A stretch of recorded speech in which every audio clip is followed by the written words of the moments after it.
Hey everybody, Kowalski here, checking out another hashtag Star Trek Discovery Discussions videos.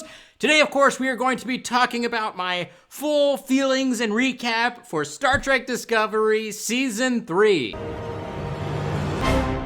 So, if you're not aware, I have made the determination to separate the Burn mystery box from the rest of the season of Discovery. I know some of you disagree with my decision to do that, but for me, it felt like it was the only way to fairly judge the two elements because they did feel relatively disconnected.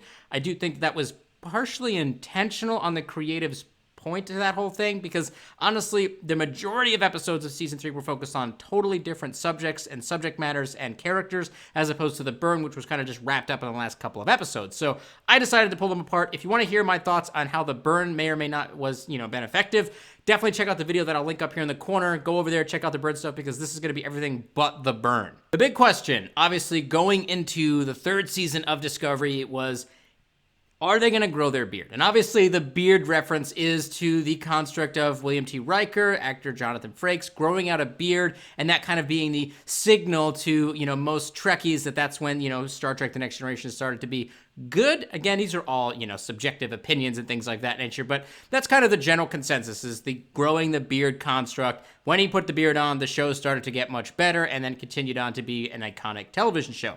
I actually think that a lot of these Star Trek shows are related to hair in terms of their quality increase. I feel like when Sisko shaved his head and grew out the goatee, Deep Space Nine got a lot better, and I feel like, when Janeway let her hair down, literally, it got a lot better for Star Trek Voyager. So I do think there is a kind of a hair-related correlation between Star Trek and quality, and obviously the big question was, is Star Trek Discovery Season 3 going to grow their beard? And in this case, it wasn't really growing a beard. It was actually literally Michael Burnham growing her hair out. Again, another hair analogy. A lot to do with hair. We got a lot of hair stuff going on here. Did they grow their beard? Did it actually work and kind of rejuvenate this franchise and kind of pull in, the fan base that had been somewhat fractured because of this show's existence? You may feel one way or another about it, but if you are a member of the Trekkie fandom, you do know and probably understand that the Discovery show in particular is extraordinarily divisive. So there was a lot of expectation kind of on this season to grow the beard and kind of reunify the fandom and rejuvenate it and get it back off onto a good foot there and join the other shows that are, whether they've been released or in production and kind of just end the controversy around Discovery. Most of the controversy around Discovery had to do with two real main points. I mean, you can sit there and say, okay, the shows are poorly written or the effects are bad or I don't like the actors, I don't like the acting, I don't like this, I don't like that. Those are kind of, I guess, kind of the sub-bullets to the main issues, which is people felt like there was a serious woke agenda attached to the show, and also that they felt like the show was damaging canon in a lot of ways. So how did season 3 go about addressing those? This is all kind of my thoughts leading up before the show started. So in regards to the woke agenda stuff, and again, that is relatively subjective to some people's feelings about it, and people have a wide array of ideas and feelings about it, but I will say simply this, which is that Alex Kurtzman, who's, big chief of all things Star Trek right now, simply went out and stated, we are going to be using Star Trek right now as a platform for addressing social issues, for encouraging social changes, and to recognizing people who have been marginalized throughout the decades. He's gone on record as saying that. That is his intent. So I don't really know how that leaves each individual Trekkie in terms of their hearing of that news. That is his intent. My personal feelings on that are, I don't really feel anything for it because to me it changes nothing because it's always felt like to me Star Trek was attempting to do that in whatever way, shape they could. And now that, a lot of people are very, very, concerned about social injustices and social inequalities and stuff like that, Star Trek is, of course, amplifying and ramping up their efforts to kind of be supportive of that. And it's been part of its whole history, since the beginning of the original series up until now. Now, obviously, they could push the needle a little bit, maybe in relative terms, a little bit with the interracial kiss and all that stuff back in the original series. Now here we are in 2021 and social issues are much more prevalent and much more talked about. So it makes sense that it seems to be kind of more hyper-focused and I don't want to say sensationalized because that's not the right word. It's more just prevalent within the writing. I don't feel like they're attempting to subdue it as much in order to kind of navigate certain issues with, ratings companies and distribution networks and kind of different things like that. They're being very forward and they're being very, very deliberate with the fact that they are presenting these social actual issues inside of the show, and that is what it is. You know, I don't say that in a negative way. I say that as that's the reality of what they're doing, and you can either take that or you can leave it, you can like it or you can hate it, or you could feel like me, which is like, it doesn't feel any different because that's what I always expected Star Trek to be about. So for me, I feel like they are succeeding in that area. I feel like they have attempted to do a lot of really great things with this show. I really, really enjoy the way that they approach the LGBTQ plus community stuff. I feel like it's working really, really well. I felt like the relationship between Culber and Stamets was really well done in the first 2 seasons, and again in this 3rd season. And then with the addition of Adira and Gray, I feel like they've continued to really expand upon that representation. And honestly, it's just worked. Personally, to me, it hasn't felt like it's been knocking me over the head for that particular set of representation stuff. There is a whole nother argument about Michael Burnham being a Mary Sue and that, you know, that kind of construct there, but that is a individual of the entire construct of the show. So the entire show is built around this representation. There's a lot of context, you know, issues that people have specifically with Michael Burnham, but there's a lot of other things going on in the show in terms of representation, which I think get overlooked sometimes because everyone tries to focus on Michael Burnham and kind of point the finger at her, which is entirely unfair in my personal opinion, but that you know, there's a lot going on in the show, so I think they actually are succeeding in a lot of ways for that.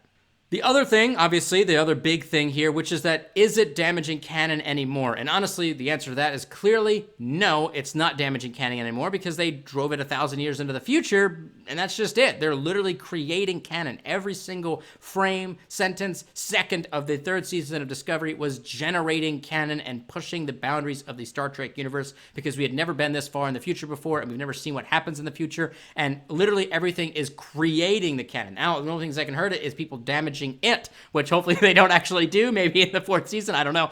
But yeah, it's no longer damaging canon, so they're definitely succeeding in that part of getting it out of the original series era and shoving it into a location that it no longer impacts anything else to do with Star Trek, so nobody can really complain about that aspect of it anymore.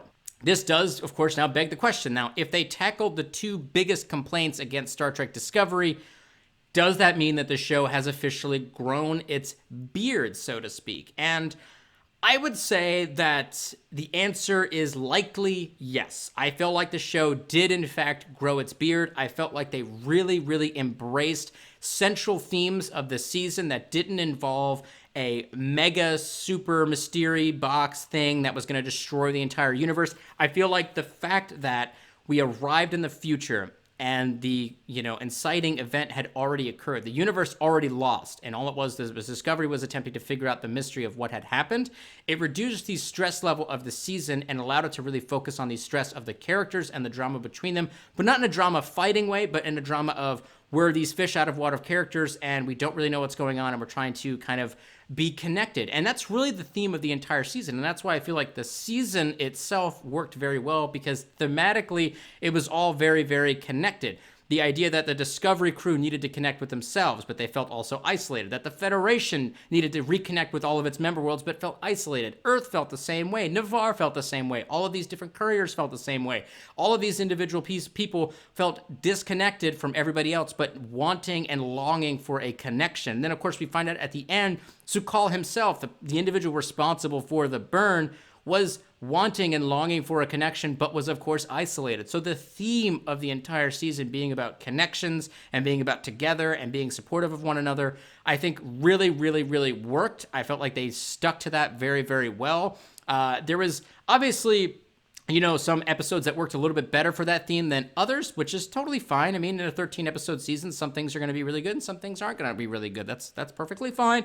It's not a big deal. You know, find me a television show that's had a perfect season all the way through. I dare you can't. There's always going to be something that somebody can say that's a negative about any single production. So overall, I felt like thematically this season worked really, really, really well. So the theme of the season, being together, being connected, worked great. Another really important aspect of this season was building out the future and kind of setting up this stage for, okay, what does the future kind of look like? You know, does this actually kind of function? And what do the ships look like? What do the uniforms look like? What are people doing? Who's friendly? Who's not friendly? I felt like the world building for the 3rd season was really, really well done. I think the only negative that I would put on it is that I would want more. I wanted to see more of things that were going on, and that's, I think, is what you want, from a creative perspective. You create this universe and people want to consume more of it. They want to see more. They want to get more of it. So I think that really was effective on their part. I thought that it worked really well. I liked the design of all the ships that we saw. Everything looked really, really cool. Everything looked rather unique. I really enjoyed the,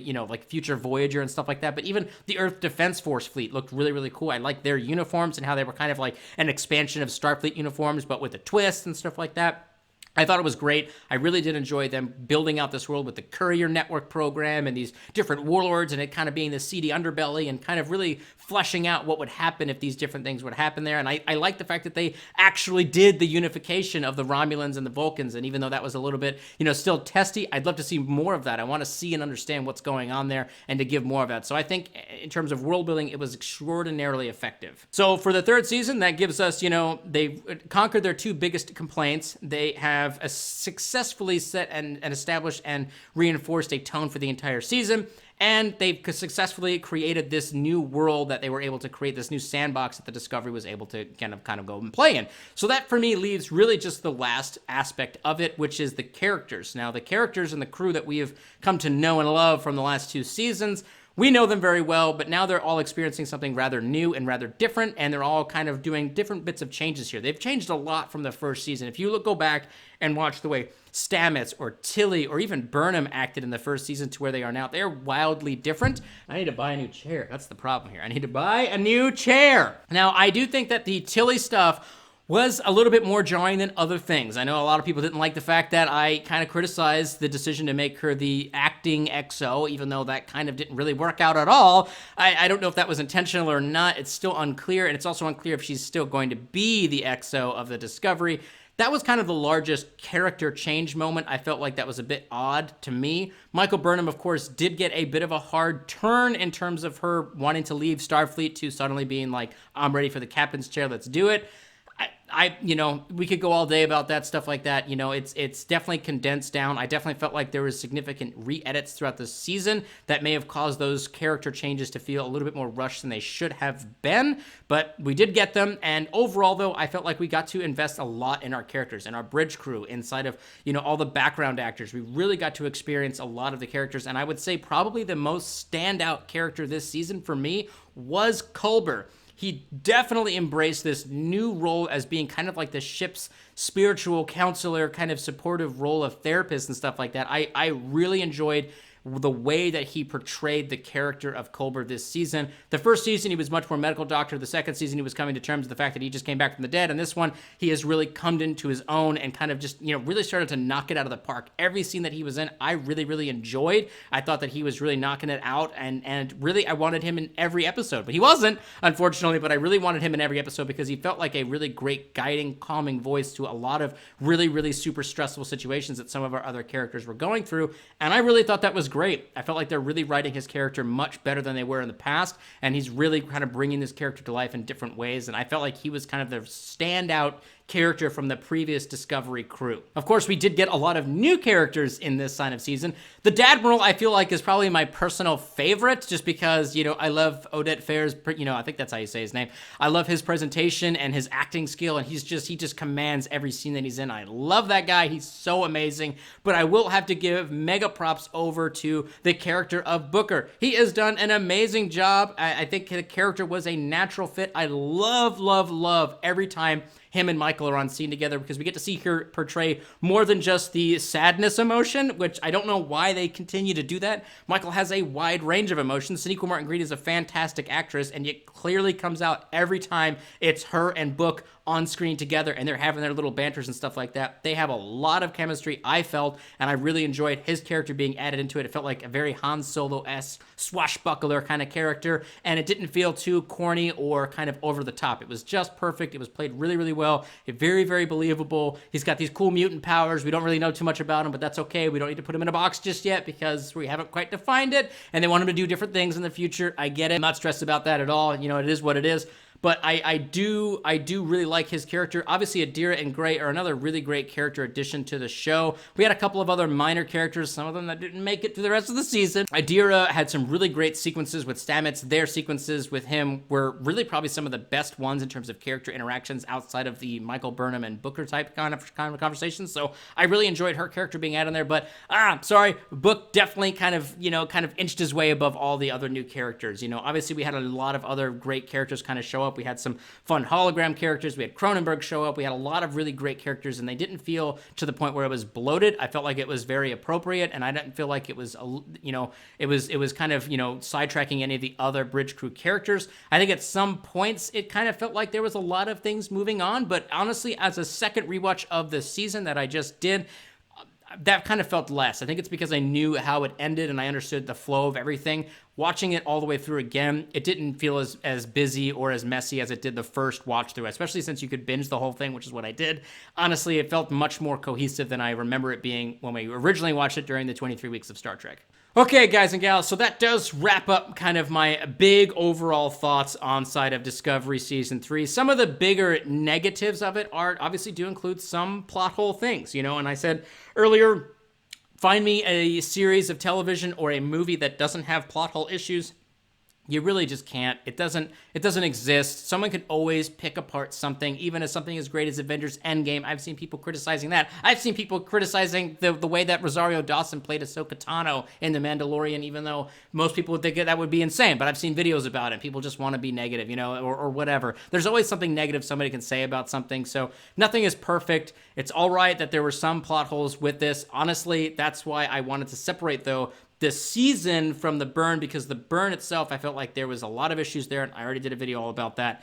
The overall, though, the rest of this season I felt was very, very well done. I thought it was really well put together. Thematically, it was really well done. It addressed a lot of their bigger concerns with the way that the Discovery show was being, kind of discussed within the fandom, and they brought in some really great characters while supporting our old characters very well. I really just thought it was really well done. All right, guys and gals, that, of course, wraps up my video for today. I am super curious as to what you think about the third season of Discovery now that we've all seen the entire show and we've been able to maybe potentially go back and rewatch it. If you have not already rewatched it already, I really, really recommend that you do, because, like I said, my feelings on it did shift quite a bit after I was able to binge through the entire thing and knowing a little bit more about what was going on with these different characters. It definitely hit a little bit different. So get your thoughts up down below. But while you're down there, if you enjoyed this video, please throw a like and a subscribe up on the channel. It absolutely helps us out here, and we really, really do appreciate it, and allows you to stay up to date on the latest sci-fi news, reviews, discussions, and all that fun stuff for all the different various sci-fi franchises out there. So we really appreciate it here, and I look forward to getting the conversation started. Live long and prosper, my Trekkies!